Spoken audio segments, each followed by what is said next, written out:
오늘 아침 일라디오. 이런 습관 갖고 계신 분들 많으시죠? 아침에 일어나서 물부터 한 컵 시원하게 마시는 분들 말이죠. 자, 오늘이 물의 소중함을 되새기기 위해 1992년 유엔 총회에서 정한 세계 물의 날입니다.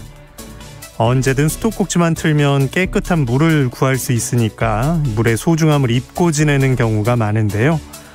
하지만 지구상의 어떤 곳들은 물 부족 사태와 수질 오염 문제가 아주 심각합니다.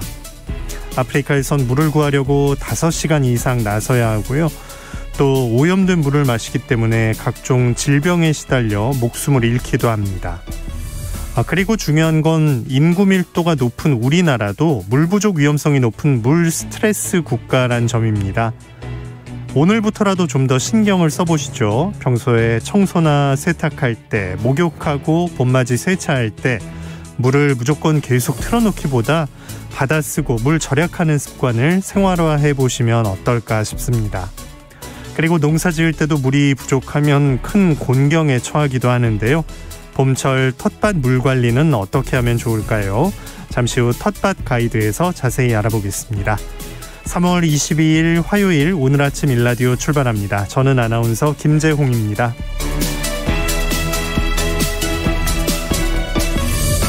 오늘 아침 일라디오 생방송으로 여러분과 함께 만들어갑니다. 방송 들으시면서 단문 50원, 장문 100원 드는 유료 문자 샵 9730으로 참여하실 수 있고요.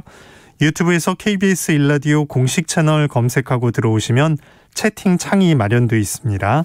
그리고 콩 어플리케이션에서 일라디오 보이는 라디오로 함께 하실 수 있습니다.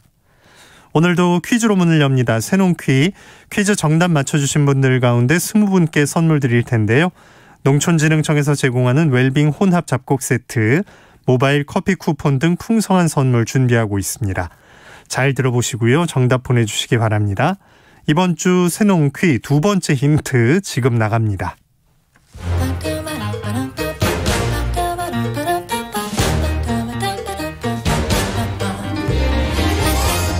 우리 땅, 우리 바다에서 자란 맛있고 건강한 우리 농수산물을 알아맞히는 세상의 모든 농수산물 퀴즈 새농퀴.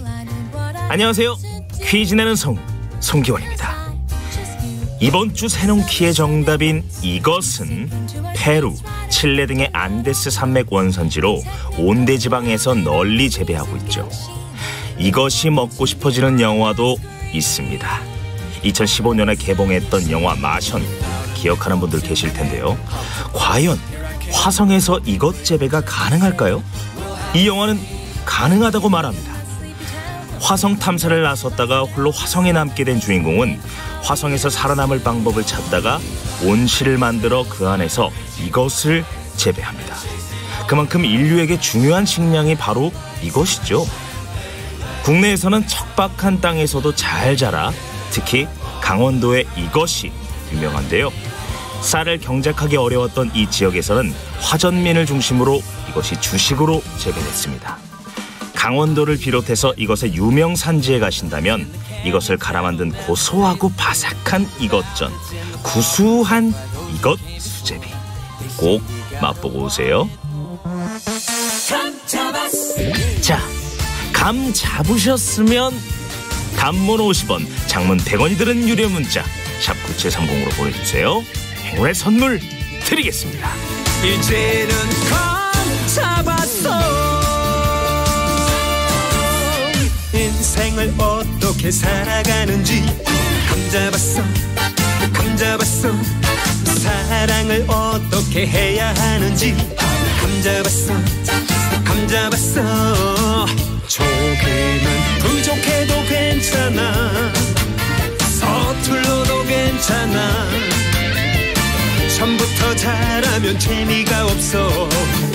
사는 게 다 그런 거지.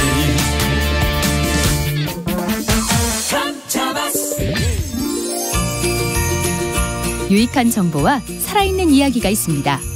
KBS 오늘 아침 일라디오.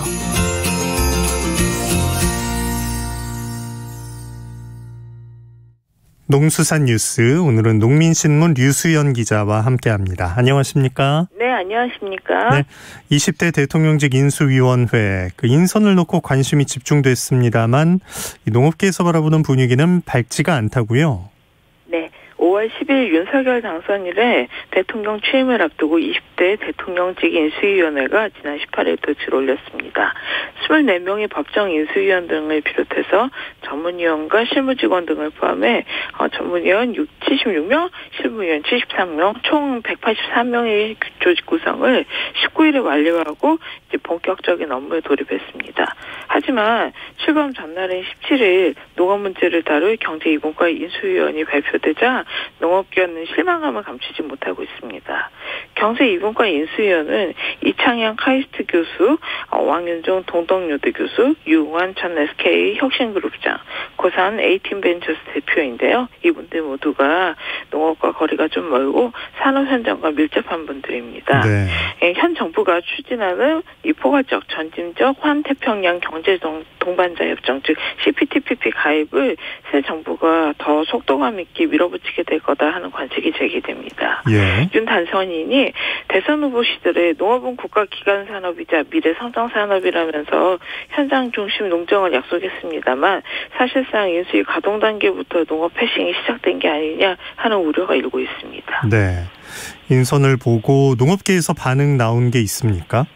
네, 지난 18일 한국농업경영인 중앙연합회는 농업계 배제 대통령직 인수위원회 인선 요감이라는 성명을 냈는데 문재인 정부가 230만 농민의 반대에도 CPTPP 가입을 추진 중인데 새 정부가 출범하면 오히려 협상 속도가 빨라질 수 있다는 불안론이 확산되고 있다고 지적을 했습니다. 한 의원은 문재인 정부의 무관심, 무책임, 무대책, 산무농정에 지쳐서 새 정부의 기대가 컸던 만큼 농민의 실망은 더욱 크다며 이 윤석열 정부에서 농업 패싱이 계속된다면 6월 전국 동시 지방선거에서 그 책임을 묻겠다고 경고했습니다. 그러다 보니 화살은 또 농업과 관계된 국민의힘 위원들에게도 향하고 있습니다. 이 국회 농림축산해양수산위원회에서 활동을 하거나 혹은 활동했던 위원 가운데 윤 당선인과 가까운 소위 윤핵관과 실세가 많은데 농업에 힘을 보태는 모습이 보이지 않는다는 이유에서입니다. 예. 그러다 보니 농업계 관계자는 최근 우크라이나 사태로 심화하는 국제 곡물가 상승 등을 감안하면 국내 식량 안보가 어느 때보다 중요한데 당선인 주변에 그런 위기감이 없는 것 같다며 아쉬워했습니다. 네. 자, 인수위원 말고라도 실무자 차원의 전문가들도 힘을 보태고 있지 않을까 싶은데 몇 명이나 될까요?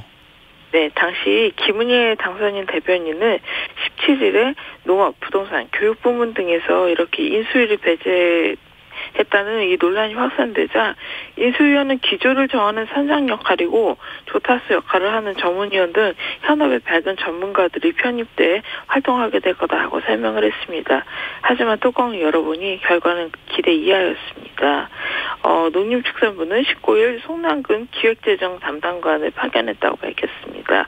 과장급 인사로 농식품부 농산업정책과장, 국제협력 총괄과장 등을 역임했고요. 2020년에 공익기술제 시행추진단의 파견근무한 인물입니다.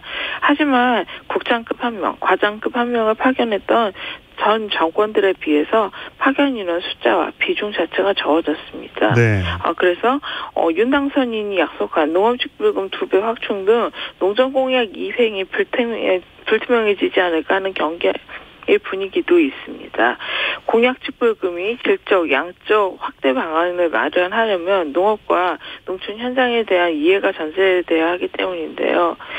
물론 직불금 전문가가 파견이 됐지만 지금의 인수위 구성으로 보다가는 이 직불금 개념부터 공부하다 이 인수위 시간이 흘러버릴 가능성이 높다는 이런 문제가 있습니다. 이래서 문재인 정부 국정과제 협의회에 참여했던 한 인사는 인수위는 국정과제를 만들고 이행계획을 입안하는 기능을 수행하는 만큼 누가 참여하느냐에 따라 농업의 명운이 갈릴 수 있다며 전문위원으로 활동하는 부처 파견 공무원 외에도 농업 문제를 다룰 수 있는 전문가 그룹 인사가 자문위원 등으로 비중 있게 참여해야 할 거다 하고 얘기했습니다. 네.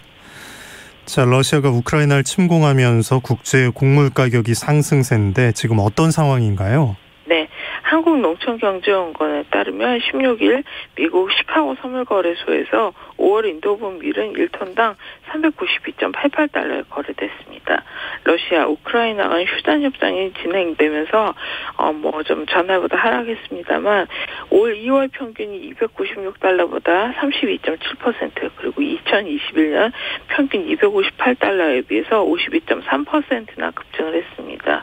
특히 3월 2일에는 선물 가격이 2008년 4월 이후 14년 만에 최고치를 치솟으며 6일까지 6일 연속 최고치를 경신하게 됐습니다.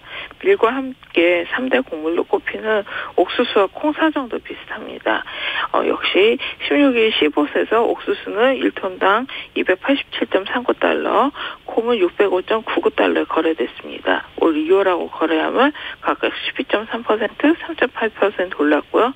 또 지난해 평균에 비해서 27.7%, 또 21% 뛰었습니다. 그런데도 또 가격 상승이 지속돼서 3월 20일에 옥수수는 293.79달러, 콩은 615.39달러에 거래됐습니다. 그러다 보니 전문가들은 러시아, 우크라이나 전쟁이 이렇게 장기화하면 두 나라의 농작물 파종에 차질이 빚어져서 곡물 가격 상승세가 심화할 수 있다고 우려합니다. 네덜란드 라보뱅크의 글로벌 곡물 유지종자 전략가인 스테픈 니콜스는 농지가 전쟁터로 변하면서 농지 일부는 또 사용하지 못하게 될 거다 하는 우려를 내놓기도 했습니다. 네, 지금도 급등인데 조금 더 지나면 더 심각해질 것 같은데요. 우리 상황을 보자면 먹을거리 가격 문제도 문제지만 사료 수요가 있는 축산 농가들의 불안이 커요. 어떤 상황입니까? 네, 이렇게 수입곡물 가격이 2년 새 50% 가까이 올랐습니다. 여기에 6월 곡물 수입량은 196만 4천 톤, 또 수입액도 7억 5,831만 달러로 8년 9개월 만에 최고치를 기록했습니다. 가격 추가 상승이 이어지면 정말 걷잡을 수 없는 파장이 있을 거라는 우려가 높습니다. 우리나라는 2019년을 기준으로 밀 자급률이 0.7%, 사료용 수요가 큰 옥수수 자급률이 3.5%일 정도로 곡물 해외 의존도가 거의 절대적입니다. 매출 중 원재료값 비중이 50%가 넘는 식품업체들은 라면, 콘스낵, 만두 등 이 가공식품 가격 인상 초입기에 돌입했습니다. 중식집과 제빵점 등 밀가루를 많이 쓰는 자영업자들 사이에서는 이미 사재기 조짐이 일고 있습니다. 네. 또 역시 일상적으로 두부, 콩나물, 식용유 등을 소비하는 국민 밥상 물가도 출렁일 수밖에 없습니다. 그러다 보니 사료값도 심각한 타격을 입지 않을 수가 없습니다. 저희 취재진이 이제 농협 사료를 방문했는데요. 2월 우크라이나 이 전쟁 이후에 이 농협사료 직원들은 새벽 3시 30분에도 회의를 열 정도로 긴박한 상황입니다. 4, 5월 국내 도착분은 30만 톤을 원래 우크라이나에서 공급받기로 했는데 이 계약에 차질을 빚었고 대체 구매로 미국산을 구매했습니다. 또 특히 세계 최대 옥수수 수입국인 중국이 미국산 수입에 뛰어들면서 이 매일이 가슴 졸이는 나날입니다. 이 회사 나수민 외자 구매부장은 그나마 자체 선물 거래를 통해서 1톤당 420달러에서 405달러 정도로 가격을 낮추는 등 인상폭이라도 최소화하고자 안간힘을 쓰고 있다고 전해왔습니다. 네. 식량 안보라는 말이 이제 낯설지가 않은데 국내 식량 자급률을 높일 방안이 있을까요? 2016년에 50.8%였던 식량 자급률은 2019년 45.8%로 후퇴했습니다. 이 정부가 2018에서 2022년 농업농촌 및 식품산업 발전계획 수립 목표로 삼았던 2022년 55.4% 달성은 사실상 물 건너갔습니다. 농식품부는 국제 곡물 가격 상승에 대응한 국산밀 비축 확대 등 밀 자급률 제고를 위한 지원 계획을 내놨었습니다. 하지만 주곡인 쌀 소비 감소에는 방관하고 국내 자급이 가능한 감자, 고구마 등 이 서류의 소비 유인이 없이 밀, 콩 등 소수 품목 육성에만 매달려서는 해법을 찾기 어렵다는 비판이 나옵니다. 네. 한두봉 고려대학교 식품자원경제학과 교수는 최근 심화한 국제곡물값 상승은 사전 예측이 가능했는데도 정부가 선제적 위기 관리를 못하고 할당관세 등으로 뒷북 대폭 대응하고 있다면서 부처에 식량위기관리부서를 가동하고 이 쌀, 서류 소비 확대, 사료 식품기업을 비롯한 민간 비축 강화 등 종합적인 대응이 필요하다고 강조합니다. 네, 농수산뉴스 농민신문 류수연 기자였습니다. 고맙습니다. 네, 감사합니다.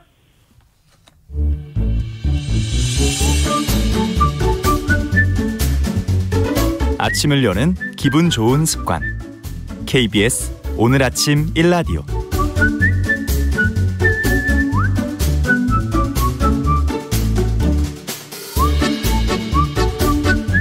도시농부들을 위한 텃밭 가이드 수원 씨앗도서관의 박영재 관장과 함께합니다. 안녕하세요. 네, 안녕하세요. 네, 자, 청취자 여러분, 오늘도 텃밭 관련한 궁금증 있으시면 단문 50원, 장문 100원의 유료 문자 샵 9730으로 지금 문자 보내주시기 바랍니다. 자세한 답변 드리겠습니다. 자, 관장님, 조금 꽃샘 추위라고 할 수 있는데 오시는 길 어떠셨나요? 그렇게 많이 추운 건 모르겠어요. 네. 이미 이제 몸이 적응을 하셨군요. 네. 꽃을 시샘하는 추위가 잠깐 오기도 했고, 또 주말 동안 그 마을에는 아래쪽 마을에는 비가 내리고 또 먼 산에 또 눈이 내리는 그런 어떤 기가 막힌 풍경도 연출했습니다. 네. 참, 어제가 춘분이었어요. 지금 이제 마음이 좀 급해질 그런 시기인가요? 네, 낮의 길이와 밤의 길이가 이렇게 같아지는 춘분이 이제 지났는데요. 이제부터는 낮의 길이가 점점 이렇게 길어지겠죠. 그리고 이 추위가 끝나면 이제 본격적인 이제 농사철인데요. 네. 땅을 파고 묻어뒀던 무라든지 배추, 순무, 당근과 같은 작물들을 저는 꺼내서 이제 심었고요. 지난 겨울 추웠는데도 보관 상태가 그래도 양호하더라고요. 예. 이제 이 뿌리를 심어서 이제 종자를 또 생산할 계획입니다. 네. 자, 주변에 꽃들도 이제 하나둘 꽃망울을 틔우고 있는데 해 길이와 농사는 참 관련이 깊죠. 네. 낮의 길이가 길어지면 꽃을 피우는 작물들은 이때 이제 낮이 길어질 때 꽃이 피는 작물들을 장일성 특성이라고 합니다. 월동을 해서 이듬해 봄에 꽃을 피우는 밀이라든지 보리, 그리고 배추, 시금치와 같은 작물들이 이런 특성을 가지고 있고요. 이와 반대로 화지를 기점으로 해가 점점 짧아지기 시작하면 결실을 맺는 품종들이 있는데 벼라든지 고구마, 그다음에 대두콩과 같은 콩가 작물들은 단일성으로 이렇게 분류를 합니다. 이렇게 작물들은 해의 길이가 길어지고 있다 또는 짧아지고 있다, 이것을 몸으로 감지해서 이렇게 꽃을 피우고 열매를 맺게 됩니다. 네. 그런데 혹시 그 해 떠 있는 시간과 무관하게 자라는 작물도 있을까요? 네, 그게 더 많긴 합니다. 해가 떠 있는 시간과 무관하게 꽃을 피우는 것은 이제 중일성 특성이라고 하는데요. 예. 상추, 쑥과 토마토, 고추, 오이와 같은 작물들은 그런 것에 고려하지 않고 바로 이렇게 꽃을 피우고 열매를 맺습니다. 네. 참 많이 키우는 작물들 구체적으로 하나씩 좀 살펴보겠습니다. 고구마 어떻게 길러야 하나요? 고구마는 이제 줄기순을 길러서 이렇게 심게 되는데요. 보통 5월 말에서 6월 초 사이에 이렇게 심게 됩니다. 하지만 시중에 고구마 줄기순이 5월 초에 이렇게 나오기 때문에 정작 심어야 할 때는 다 팔리고 심지 못할 때가 있어요. 예. 이럴 때는 5월 초에 이렇게 줄기순을 구입해서 밭 한쪽에 펼쳐서 가식을 해놓고 잔뿌리가 나오게 한 다음에 심는 것이 좋습니다. 야, 이것도 때를 놓치면 구하기가 어렵군요. 네. 자, 고구마 미리 구입해서 밭 한쪽에 펼쳐놓으란 말씀이셨고 5, 6월 지나서 이제 7월쯤 되면 어떤 작물 심어야 할까요? 네, 해 길이와 관련해서 이제 고구마는 이렇게 늦게 심어야 고구마 열매가 잘 달리고요. 이렇게 이제 또 7월이 되면 들깨나 이렇게 가을에는 또 시금치를 심게 되는데 네. 주변에 밤 시간 동안에 이렇게 가로등이 비추는 곳이 있으면 피해서 심어야 합니다. 야, 밤에 상황이 어떤지를 미리 봐놔야겠네요. 네네. 예. 장일성인 시금치는 시금치 이파리를 이렇게 수확해서 먹어야 되는데 해가 아직도 비추고 있다고 생각해서 꽃을 피우는 반면에 또 단일성인 들깨는 반대로 결실을 맺어야 하는데 봄인 줄 알고 꽃을 피우지 않아서 들깨 열매 수확을 할 수가 없습니다. 역으로 이걸 이용해서 깻잎을 수확하실 분들은 이 점을 이용하실 수도 있습니다. 네. 알겠습니다. 재밌네요. 씨앗을 뿌리는 경우도 있는데 이제 모종을 준비하는 경우도 있잖아요. 예, 많은 모종들이 농자재 가게에 지금 나와 있는데요. 모종은 밭에 옮겨 심을 때 스트레스를 덜 받게 하기 위해서 모종 굳히기를 해서 나옵니다. 예. 바깥 온도에도 적응하고 그리고 밭과 같은 이제 부족한 수분 환경에서도 적응시켜서 나온 것인데요. 그것을 확인하는 방법은 포트에서 모종을 살짝 꺼내보면 알 수 있습니다. 잔뿌리들이 발달해서 모종 흙을 잘 싸고 있는지 보는 것입니다. 부족하다고 생각되면 모종을 사서 바로 심지 말고 밭 안쪽에 한 2, 3일 정도 방치했다가 그 이후에 심는 것이 좋은 방법입니다. 네. 역시 그 뿌리가 좀 단단히 내려야 열매도 좋을 거잖아요. 네, 그렇죠. 작물들은 땅 위로 올라오는 높이만큼 또 뿌리도 깊게 내려갑니다. 고추 뿌리는 심지어 땅 속으로 3m까지 이렇게 내려가기도 합니다. 예. 대부분의 작물들이 이렇게 천근성이라고 해서 뿌리가 얕게 내리는 것으로 알고 있지만 본성은 땅 위의 높이와 뿌리의 깊이가 같은 것입니다. 그런데 우리가 밭을 트랙터로 경운을 하게 되면 이만큼의 깊이를 확보할 수가 없습니다. 20cm 정도 이렇게 깊이 가는 정도가 다거든요. 그 밑에는 무거운 트랙터 바퀴 자국이 있어서 이게 층이 생기는데 이 층을 이제 경반층이라고 부릅니다. 경운층이라고도 하죠. 흙 안에서 수분과 양분 순환을 단절시키는 역할을 하게 돼요. 바퀴 지나간 자리가. 네. 예. 10cm 정도의 이 경반층을 깨주면 또 그 밑은 또 다시 고슬고슬해서 다시 뿌리 내릴 수 있는 환경이 되거든요. 네. 그래서 과수나 키 큰 작물을 심을 때는 이 경반층을 삽으로 파서 깨준 다음에 작물을 심어야 합니다. 키만큼 내려간다는 생각으로 삽으로 그걸 좀 깨주셔야겠어요. 자, 모종을 봤을 때 튼실한 모종이란 건 어떤 모습인가요? 모종의 잔뿌리 색상을 좀 봐야 되는데요. 밝은 색상을 띠고 있는 것이 좋습니다. 모종이 만약 늙었다고 그러는데요. 모종 상태에서도 이렇게 좀 늙게 되면 잔뿌리의 색상이 칙칙한 암갈색으로 이렇게 네. 바뀝니다. 이런 잔뿌리는 심을 때 뜯어내고 심어서 새로운 잔뿌리가 나올 수 있도록 할 필요가 있습니다. 작물 심는 방법은 심을 때는 이제 구덩이를 파고 물을 먼저 듬뿍 준 다음에 물이 스며들면 뿌리 부분을 심고 흙을 덮어주는 걸로 완료를 하게 됩니다. 먼저 물을 구덩이에 주는 이유는 밭 땅속에 있는 밭 주변에 있는 수분들을 끌어모으는 효과를 주기 때문입니다. 그것도 미리 이제 작물 주변으로 좀 모아두는 거네요. 네. 자, 오늘 세계 물의 날인데 농사 지을 때 물 관리도 참 중요한 부분이겠죠. 네. 추가적으로 이렇게 물이라고 하는 것들은 이제 접착력이라고 하는 게 있어서 흙 주변에 있는 수분과 연결을 시키게 됩니다. 옛날 펌프에 물을 끌어올릴 때 이렇게 마중물을 넣게 되는데요. 네. 용도는 다르긴 하지만 이렇게 표현하면 적절할 것 같습니다. 네. 그리고 또 너무 마른 날씨에는 작물 주변에 낙엽이나 풀들을 두툼하게 덮어줘서 뿌리가 활착하는 동안에 물이 마르지 않도록 이렇게 해줄 필요가 있습니다. 밭에 올 때마다 이렇게 물을 주는 것보다는 이렇게 해서 잔뿌리가 활성화되도록 해주는 것이 작물을 키우는 물 관리 좋은 방법입니다. 강하게 키워야 스스로 좀 뻗어나가게 꼭 그 준비를 해주시는 게 필요하겠습니다. 자, 산불 피해 지역에 씨앗 나눔 해주신다고 준비 중이라고 들었는데 많은 분들의 문의가 좀 왔나요?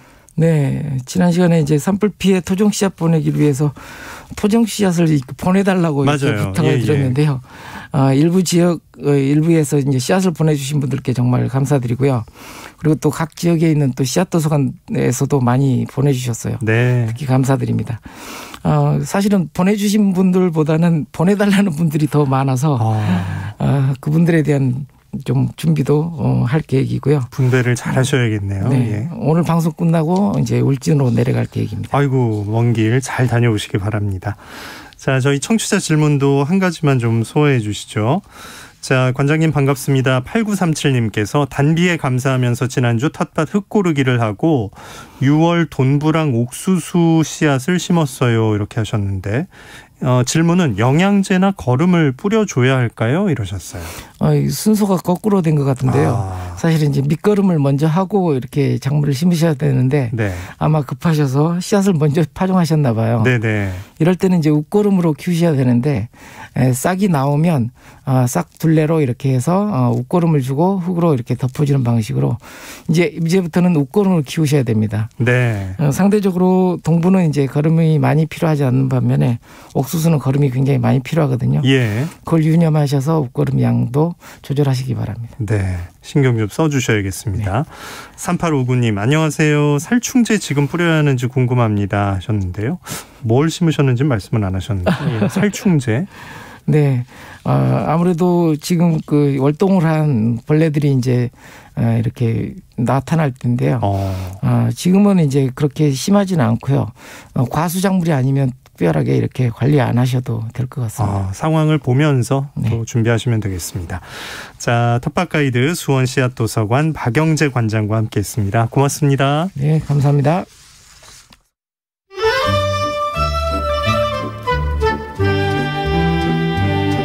아침을 깨우는 정겨운 이야기가 있습니다. 매주 월요일부터 토요일 오전 6시 15분 KBS 오늘 아침 일라디오.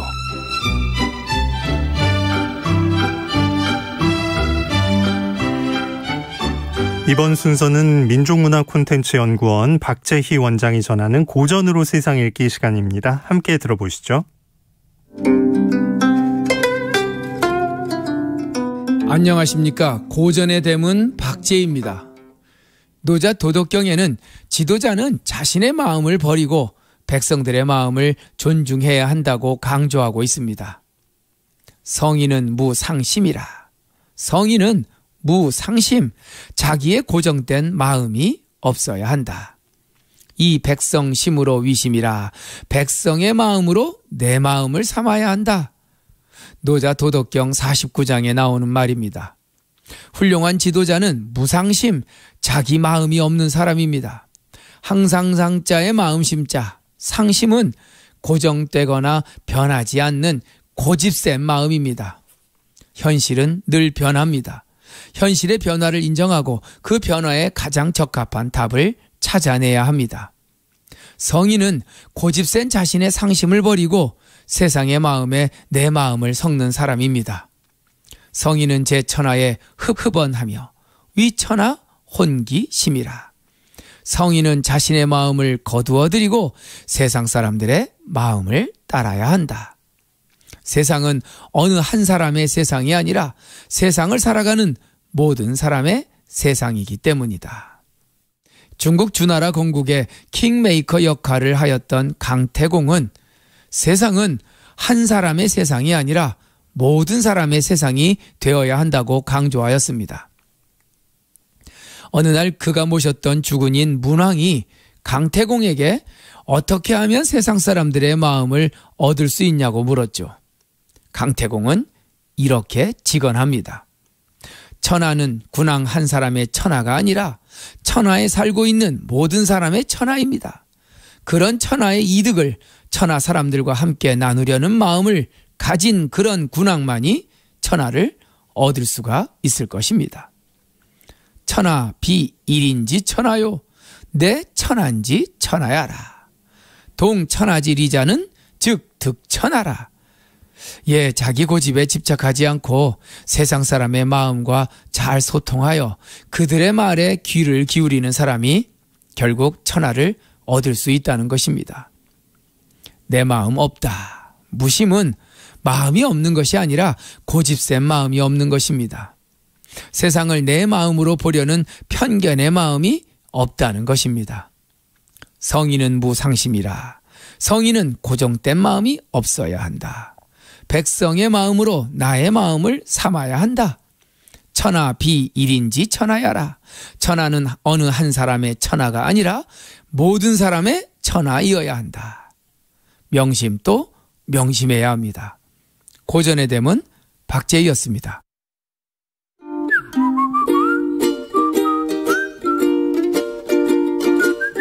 오늘 아침 일라디오 김재용 아나운서의 진행으로 듣고 계십니다.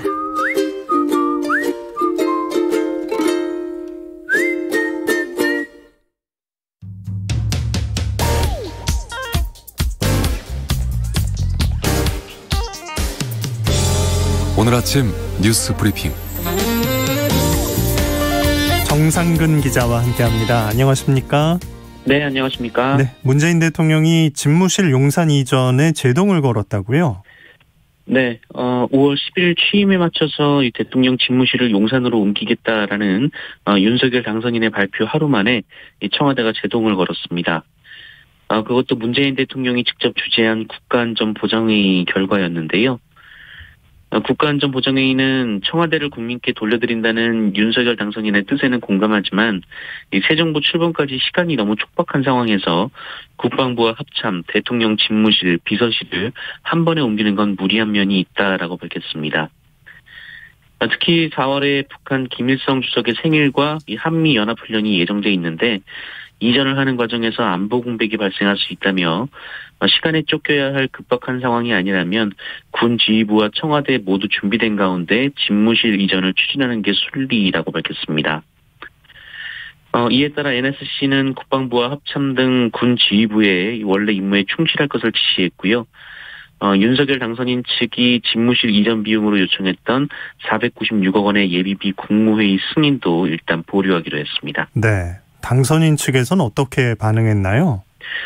네, 당선인 측은 안타깝다라면서 문재인 대통령이 인수인계 필수 사항을 거부한다면 강제할 방법이 없다라고 말했습니다.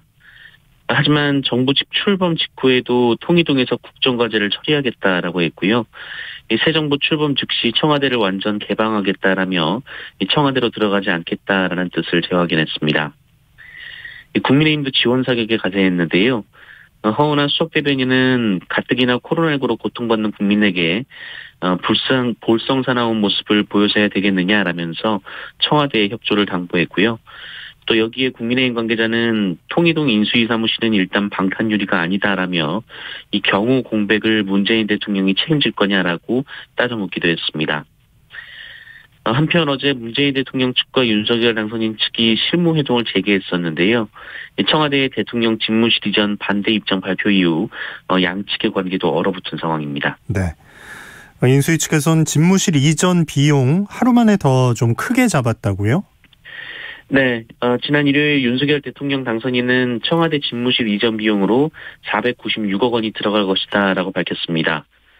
그러면서 일각에서 제기되는 5천억 원 그리고 1조 원 선은 근거 없는 주장이라고 반박했는데요. 그런데 하루 만에 인수위 측은 대통령 집무실 이전과 관련해서 이 1,200억 원이 더 들 수 있다라고 밝혔습니다. 용산에 있는 합동참모본부를 수도방위 사령부로 옮길 경우 드는 비용인데요.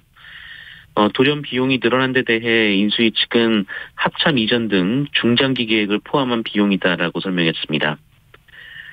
반면 민주당은 중장기 계획을 다 포함하면 1조 원 이상 든다라고 주장하고 있습니다. 용산공원 조성에 따라 국방부 주변 10여 개의 부대가 동시에 이전을 해야 되는데 이 건물을 새로 지어서 이전을 한다면 최대 그 정도의 돈이 들어갈 것이다라는 주장입니다. 하지만 인수위 측은 민주당이 계획에도 없는 이전 비용을 추가해서 비용을 부풀리고 있다라고 반박했습니다. 네. 자, 윤 당선인 경제단체 대표들과 만나서 식사를 했다고요? 네, 윤석열 당선인은 어제 경제 6단체장을 만나서 도시락으로 오찬을 함께 했습니다. 참석한 기업인들은 대한사공회의소의 최태원 회장, 전국경제인연합회 허창수 회장, 중소기업중앙회 김기문 회장, 한국경영자총협회 손경식 회장, 한국무역협회 구자열 회장, 한국중견기업연합회 최진식 회장이었는데요. 당선인은 기업이 더 자유롭게 판단하고 자유롭게 투자하고 또 성장할 수 있게 제도적 방해 요소를 제거하는 것이 정부가 해야 할 일이라면서 우리나라는 정부 주도에서 민간 주도로 경제가 탈바꿈해야 한다라고 말했습니다. 한편 이번 모임의 재개 창구를 전경련이 맡은 것으로 알려져 논란이 됐는데요. 이 국정농단에 개입한 사실이 윤석열 당선인이 참여한 특검에서 확인된 이후 이 전경련 해체 요구가 빗발쳤고 이에 삼성, 현대차 등이 탈퇴했음에도 불구하고 이 전경련의 정치적 영향력이 부활됐다라는 지적이 나오고 있습니다. 네. 자, 코로나19 상황은 어떻습니까? 네, 어제 코로나19 신규 확진자 수는 20만 9,169명이었습니다. 전날에 비해 12만 명이나 줄었고요. 또 지난 11일 이후 약 열흘 만에 20만 명대로 떨어졌습니다. 또 지난주 월요일 발표된 확진자 수에 비해서도 10만 명 이상이 적었습니다. 다만 어제가 전날이 일요일이다 보니 이 검사자 수가 평일에 비해서 절반 정도 수준으로 줄었습니다. 그래서 오늘 확진자 수는 다시 30만 명대로 늘어날 것으로 보이는데요. 다만 더블링 현상까지는 나타나지 않을 것으로 보입니다. 그리고 위중증 환자는 1,130명, 사망자는 329명이었습니다.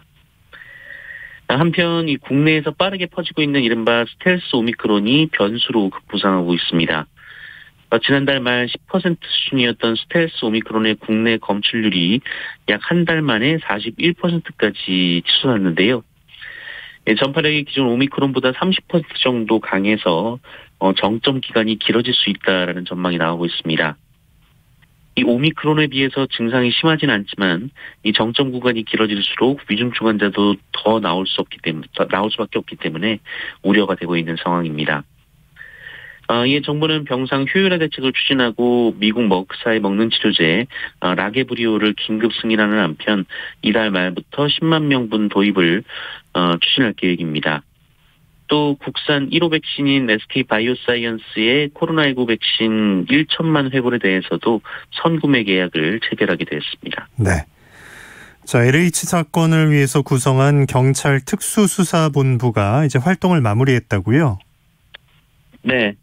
특수본이 있었는데요. 이 경찰이 주도한 한국토지주택공사발 부동산 투기사범 정부 합동 특별수사본부가 어제 수사 결과를 발표하면서 활동을 마무리했습니다. 특수본은 지난해 3월 10일부터 경찰청과 금융위원회, 국세청, 한국부동산원 등으로 구성돼서 1,560여 명이 투입돼 수사가 시작이 됐는데요. 특수본은 그동안 투기사범 6,081명을 수사했으며 이를 통해 총 4,251명을 송치하고 그중에 64명을 구속했다라고 밝혔습니다. 또 총 1,506억 6천만 원의 투기 수익을 기소전 몰수, 추징 보전했다라고 설명했습니다. 또한 개발 정보에 접근할 수 있는 지방의원, 자치단체장, 또 고위공무원, LH 임원 등 이 고위공직자 103명을 수사한 결과 혐의가 인정되는 42명을 송치하고 6명을 구속했다라고 밝혔고요. 또 전현직 의원 33명을 수사해서 현역 의원 6명과 현역 의원의 가족 6명을 송치했고 이 중에 1명은 구속했다라고 밝혔습니다. 이 구속된 의원은 국민의힘의 정찬민 의원으로 지난 8일 보석으로 석방된 바 있습니다. 네. 아이들의 동심을 이용해서 아주 몹쓸짓한 나쁜 어른이 있었다고요? 네. 요즘 없어서 못 판다는 말이 나올 정도로 이 포켓몬빵이라는 빵이 인기가 엄청난데요. 이 빵을 사러 온 초등학생을 창고로 유인해서 추행한 편의점 직원이 경찰에 붙잡혔습니다. 배우자와 함께 편의점을 운영하는 60대 남성으로 아이가 빵을 사기 위해 편의점에 들으자 편의점 창고로 유인했고 범행을 저질렀습니다. 이 남성은 성범죄 경력으로 전자발찌를 차고 있는데요. 경찰은 구속영장을 신청했습니다. 현재 성범죄로 벌금형 이상 유죄 판결을 받으면 아동 청소년 관련 교육기관이나 체육시설 등에 취업할 수 없지만 편의점은 여기에 해당하지 않는 상황입니다. 네, 뉴스브리핑 정상근 기자.